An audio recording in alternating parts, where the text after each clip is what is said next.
This is Nightly Business Report with Tyler Matheson and Sue Herrera. Power plan. The White House issues historic new regulations that could change not only the energy industry, but also the potential cost for American consumers. Rolling along, why the boom in auto sales shows no signs of slowing. On the radar. Want to know if the Federal Reserve will hike rates in September? Then there are a few things that you need to watch for in August. All that and more tonight on Nightly Business Report for Monday, August 3rd. Good evening, everyone, and welcome. The hot month of August got off to a very cool start for stocks. More on today's market decline in a moment. But we begin tonight with sweeping new rules from the White House that could change the energy industry as we know it. The president today released an ambitious set of regulations designed to cut power plant emissions and emphasize the use of wind and solar and other renewable power sources. The landmark action could alter the way power is generated and consumed. The measures are even tougher than earlier drafts, and as Hampton Pearson reports, that has opponents vowing to fight. President Obama said this generation is the first to feel the effects of climate change and may be the last to stop it. If we don't get it right, we may not be able to reverse. And we may not be able to adapt sufficiently. There is such a thing as being too late when it comes to climate change. The plan requires industry to reduce carbon emissions 32% below 2005 levels by 2030 by using incentives to invest in renewable energy and away from coal-fired electricity. The coal industry is already struggling with falling prices and the threat of regulation. Alpha Natural Resources, with 60 mines in 5 coal-producing states, filed for bankruptcy, the 4th in the last 2 years. Attorneys general from coal-producing states vowed to go to court to block the federal government plan. We're going to be mobilizing a coalition that people haven't seen before. Miners, consumers, businesses. A large bipartisan of state attorneys general will be standing up and fighting this lawless proposal. According to the Department of Energy and EPA data, if the Clean Power Plan is implemented, coal's share of power generation would fall to 27% by 2030 versus 39% last year. Renewable energy use would rise to 28%. Natural gas would remain at roughly 30%.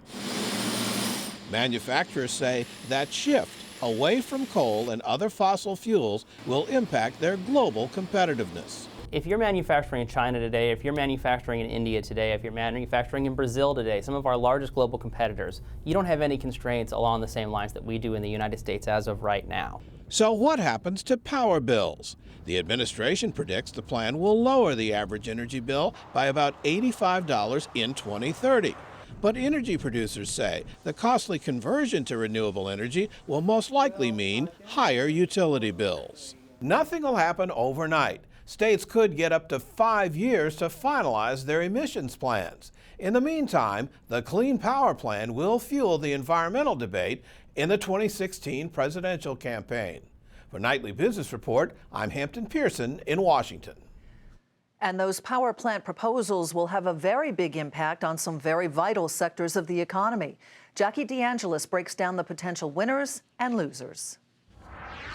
President Obama's plan to cut carbon dioxide emissions by 32% over the next 15 years going to help some and hurt some within the energy industry. The coal producers definitely going to take a hit. This group has seen coal prices plummet and has been bleeding cash. We've been seeing bankruptcies on the rise, more than 25 over the last few years. The stocks to watch here, some of the biggest producers, Peabody Energy, also Arch Coal, and Alpha Natural Resources, actually just filing Chapter 11 bankruptcy this morning.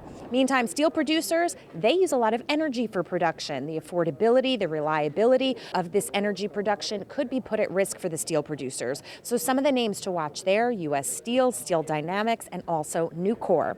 But there's always the canary in the coal mine. Some alternative energy names could benefit from this plan. Consider the solar stocks, First Solar, Solar City, Trina Solar, and also the ETFs as well. These could be a good investment on this plan. Natural gas producers, they could see a pop as well. That's because there's plenty of supply on hand and more innovative ways to use nat gas are being developed every day. Some of the names, Dominion and Ultra Petroleum as well. But remember, this is not the kind of bill that will pass immediately. There are going to be opponents to it. They are gearing up for a big fight. The industry is expecting to see litigation surrounding this issue. For Nightly Business Report, I'm Jackie DeAngelis. Today's power rules and their far-reaching implications, the talk of Washington today. John Harwood has been following it all for us. John, two questions here. The president, I gather, has broad authority to impose these regulations, but was there anything surprising about his announcement today? The main thing that was surprising, Tyler, was that the final target of 32% reduction from 2005 levels by 2030 was actually more far-reaching than the draft proposal had been in a year ago. It was only 30% then. We've seen this president across a range of fronts being very aggressive and trying to pursue things that he believes in before he leaves office and push them as far as he can go. He's pushed this about as far as you can imagine him going. Question now is, can he sustain it? What kind of pushback can we expect on the political front in Washington, John? Well, a very strong pushback. We've already seen it from Senate Republican leader Mitch McConnell, who sent a letter earlier this year telling states ignore the president's plan. Remember, this plan is to be implemented state by state. We'll see whether states take that point of view. But at the same time, the politics, and it's going to be not just in Congress, but in the 2016 campaign. Hillary Clinton's embraced this. Republicans, you can expect them on the debate stage in Cleveland on Thursday to take issue with the president's plan. We've also got a big legal fight that's going to play out over a much longer time frame of years. Let me ask two questions. Again, one is kind of random. Will this stand legally? That's the critical one. And number two, if the president is going to be this sort of aggressive with respect to environmental regulation, he hasn't ruled yet on the Keystone Pipeline. Where does that stand, and what does this suggest as to where his head may be on that? Very interesting about Keystone, Tyler. That strikes me as one of the places where he has played the most politics with the decision, because there has not been from his own aides a demonstration that this pipeline made a big difference one way or the other. He hasn't really said. He seems to have been holding this back. I have long been predicting that he would approve the Keystone Pipeline, but he hasn't done it yet, and he's got some time to go. And notably, Hillary Clinton did not take a stand on it when she was asked the other day. All right, John, thank you very much. John Harwood reporting in Washington. Oil prices sank to near 5-month lows on weaker economic data here and in China, the world's largest energy consumer. Crude settled down 4% to $45.17. Brent fell below $50 a barrel for the first time since the end of January. And if oil prices stay at these current low levels, AAA predicts gas prices could drop 15 cents more per gallon this summer. Those lower oil prices pressured shares of Chevron and Exxon, which in turn weighed on the Dow index. The energy sector was the worst performer today among the 10 sectors in the S&P 500. Not helping things either, Apple, which traded today into correction territory, off more than 10% from its recent high. By the closing bell, the Dow Industrials were off 91 points to 17,598. It was much worse earlier, well off that nearly 200-point decline midday. NASDAQ was off a dozen points, and the S&P 500 lost 5. And now to that weak economic data we mentioned. The pace of growth in the manufacturing sector slowed in July, according to the Institute of Supply Management. It is the latest in a string of mixed reports to come out of the factory sector as that industry struggles with soft overseas demand and the strong dollar. One positive sign in the report was an increase in new orders, often viewed as a leading indicator of activity. And spending in the construction sector barely budged in June, rising just 0.1%. That's the smallest rise since January. The decline being attributed to a big drop in non-residential building activity, which offset a third straight increase in home building. But we did see a modest rise in consumer spending in June. The Commerce Department reports that purchases increased 0.2% last month after jumping in May. Many citing gains in the job market, and personal income also rose 0.4%. The measure is closely watched because consumer spending makes up more than 2/3 of economic activity. Bright spot today, auto sales, which blew past expectations, making July one of the strongest months of the year. General Motors and Fiat Chrysler both saw 6% sales gains from a year ago. Ford's U.S. sales up 5%.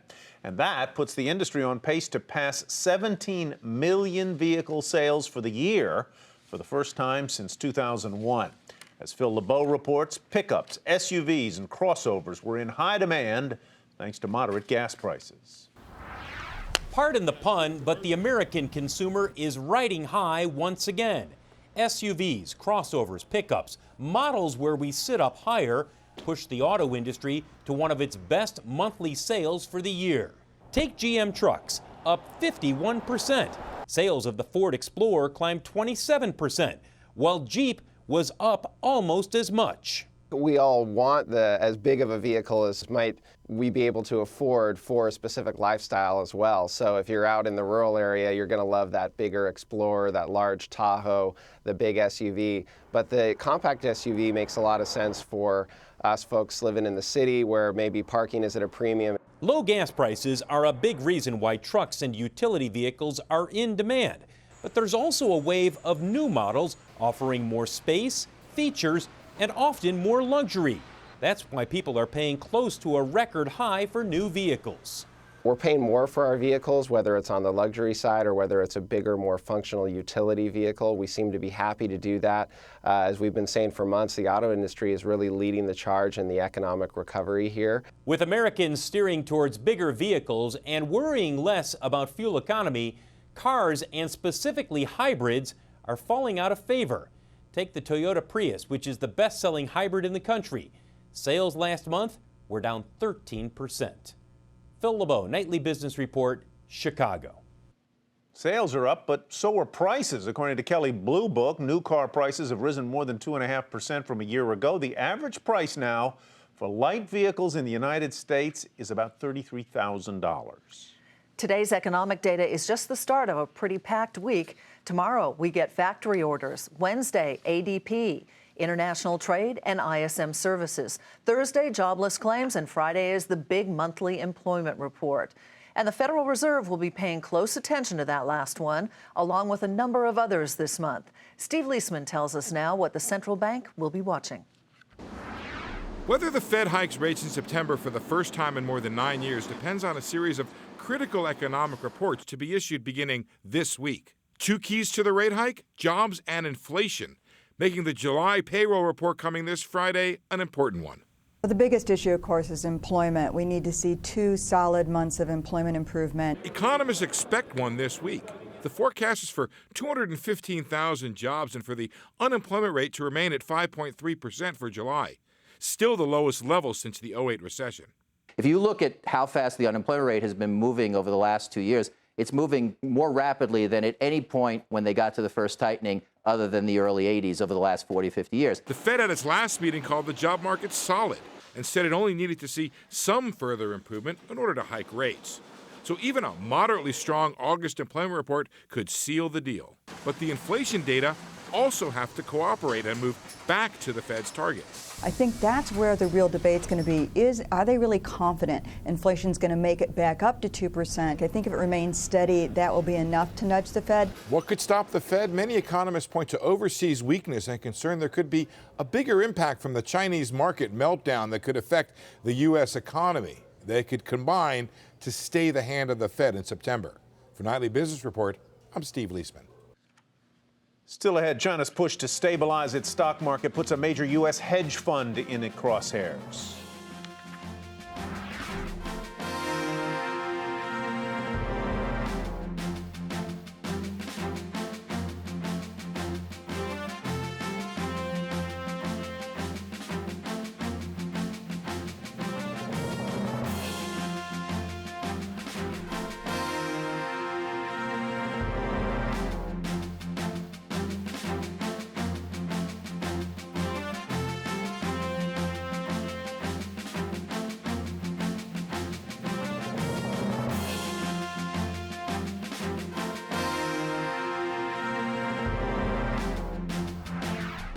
AT&T launches the first ever TV wireless phone plan after its completed $49 billion acquisition of DirecTV.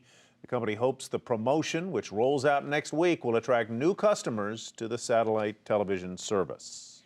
An easy earnings beat for AIG is where we begin tonight's market focus.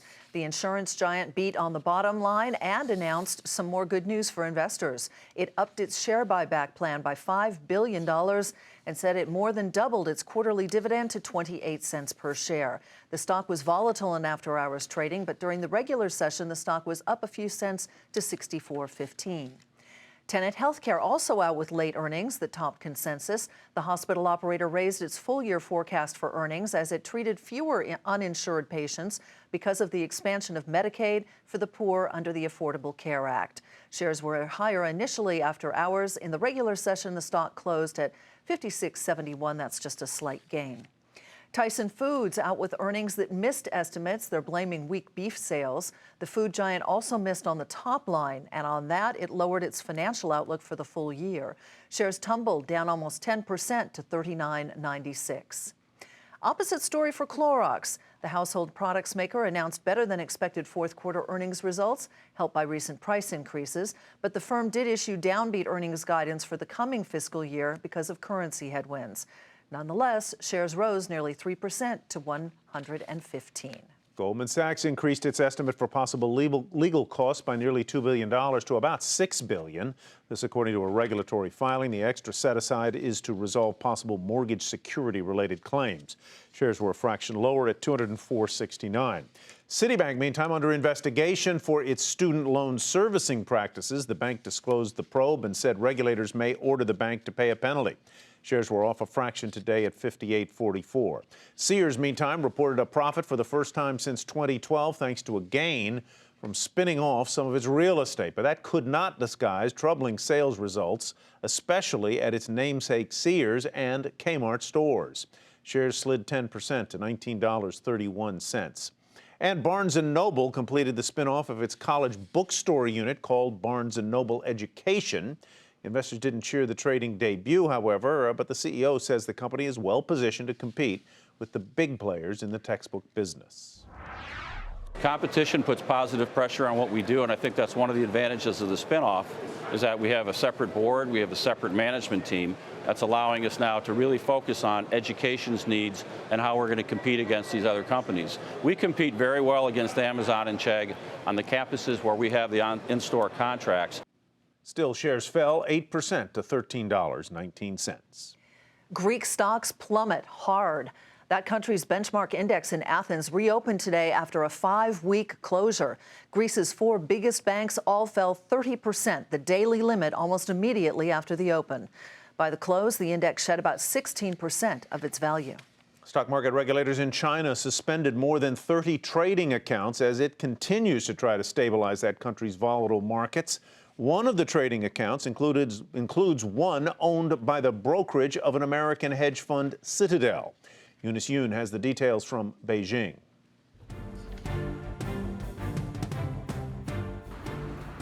Citadel has confirmed that one of its trading accounts has been suspended in China. This is part of the ongoing investigation by the regulator into what it calls suspected trading irregularities. The Citadel account is one of more than 30 now that have been restricted in this way, but the Citadel account is the only one that's coming from a foreign financial institution. Neither Citadel nor the regulator has really disclosed what the issue is for the suspension, but the backdrop here is that the Chinese government has been pushing ahead with a very aggressive investigation into short selling and to those who are betting against the market. Citadel has said that they are working very closely with the regulators. They also were quick to point out that this is only one trading account and that many more are still operating normally here. And they also said that this account was at the brokerage and not at the hedge fund, and it does not involve client money. How this case plays out is still up in the air, but many foreign investors are concerned because they've already been put off by the government's heavy-handedness in the Chinese markets. For Nightly Business Report, I'm Eunice Yoon in Beijing. In the UK, a former trader was sentenced to 14 years after being found guilty of conspiracy to rig a global benchmark interest rate known as LIBOR. This is the first criminal conviction of an individual for manipulating the widely used benchmark. The jury reached the unanimous guilty verdict after a 9-week trial. Tom Hayes was accused of manipulating LIBOR to benefit his own trading positions. Well, Puerto Rico didn't completely miss that big payment that was due August 1. The island paid just a fraction of what it owed, marking the first default, though, by the Commonwealth. And as Kate Kelly reports from San Juan, the island's financial problems run very deep. Puerto Rico's default resolved days of unanswered questions about whether a $58 million payment due to bond investors would be paid in full, in part, or not at all. And a move like that, the first at a U.S. state-sized entity since 1933, could well have ripple effects. Puerto Rico, already saddled with expenses it can't easily meet, will likely lose access to the credit markets as a result of a default, as rating agencies like Standard & Poor's and Moody's downgrade them. With unemployment already high and the cost of imported goods and new local taxes to deal with as well, some residents were already worried. I went over to the bank this morning to do a transaction, and ironically enough, that was the subject of conversation in the lobby of the bank.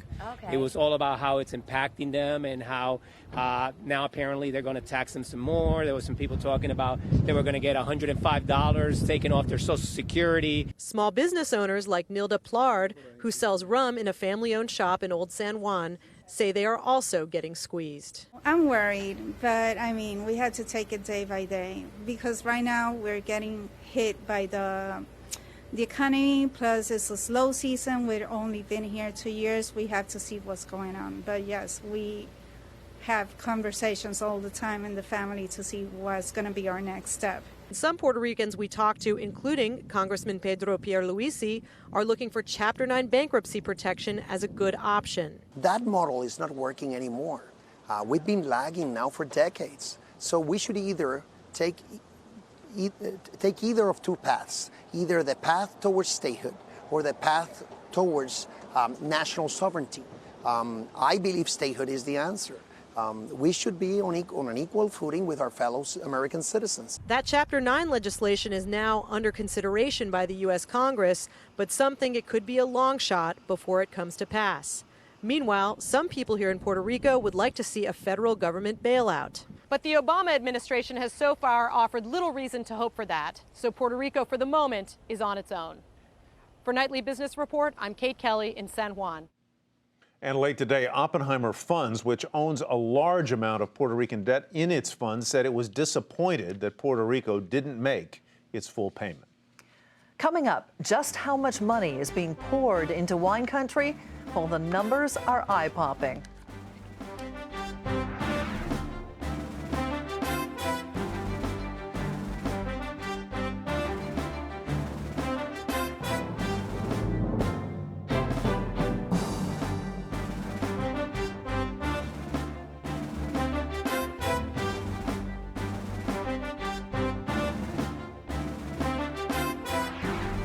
A pioneer in private equity has died. Jerome Kohlberg, one of the original architects of the leveraged buyout and co-founder of the private equity firm KKR, was 90 years old.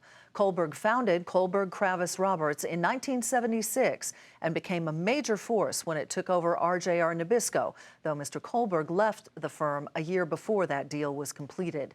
The leveraged buyout industry is now valued at more than $2.5 trillion. An update now to a story we told you about back in April. The CEO of Gravity Payments, Dan Price, made a splash, a radical move to raise his company-wide minimum wage to $70,000 over the next 3 years. However, today, according to a New York Times report, that plan has backfired. Customers withdrew their business. New clients that were attracted because of the new plan haven't started paying off yet. And some higher-ranking employees have quit since they didn't receive raises comparable to the huge jump for entry-level staff. Well, we've told you about the rising price of housing in Silicon Valley, of course, but that pales in comparison to the real estate market just 2 hours north of San Francisco. Josh Lipton tells us what's driving the sky-high listings in California's wine country. Tech money is flowing into wine country. Here in Sonoma County, which is about 2 hours north of San Francisco, realtors say listings for high-end homes are surging. Because of the success of so many startup firms in San Francisco and other businesses, there's a lot of money that is being manufactured in the Bay Area, and a lot of it is going into real estate. The most expensive home on the market right now in Sonoma County is this one. The property, which rests on 600 acres, is a 20,000 square foot estate created in the style of an Austrian country villa. 5 bedrooms, 12 bathrooms, wine cellar, home theater, infinity pool. The price, $32 million. The owner is Ed Kozel, the former chief technology officer of Cisco, who also served on the board of Yahoo for many years. Right now, buyers have their pick of mega mansions in the area. There are more than half a dozen homes on the market priced at $25 million or higher. San Francisco's market, Palo Alto's market is very strong. Prices are pushing up dramatically, and we're feeling, as a ripple effect, some of that up here. It's increasing in terms of intensity. When those markets boom, it lags a little bit, but we then ultimately boom too. Luxury listings, meaning those homes priced north of $1 million, make up about a quarter of the market, and they're up nearly 90% year over year, according to Sotheby's. Now, that might encourage talk of a bubble, but realtors we spoke to say it's just the new normal here. For Nightly Business Report, I'm Josh Lipton in Calistoga, California. I could live in the closet there. Just in the closets. It'll be fine. Or the wine cellar. That's all maybe that's better. I see, Ms. Herrera. All right, that'll do it for Nightly, not the whole time. For Nightly Business Report for tonight, I'm Sue Herrera. Thanks for joining us. I'm Tyler Matson. I'm with her. Forget the closet. Go to the wine cellar. Go to the wine cellar. Have a great evening, everybody. We'll see you tomorrow.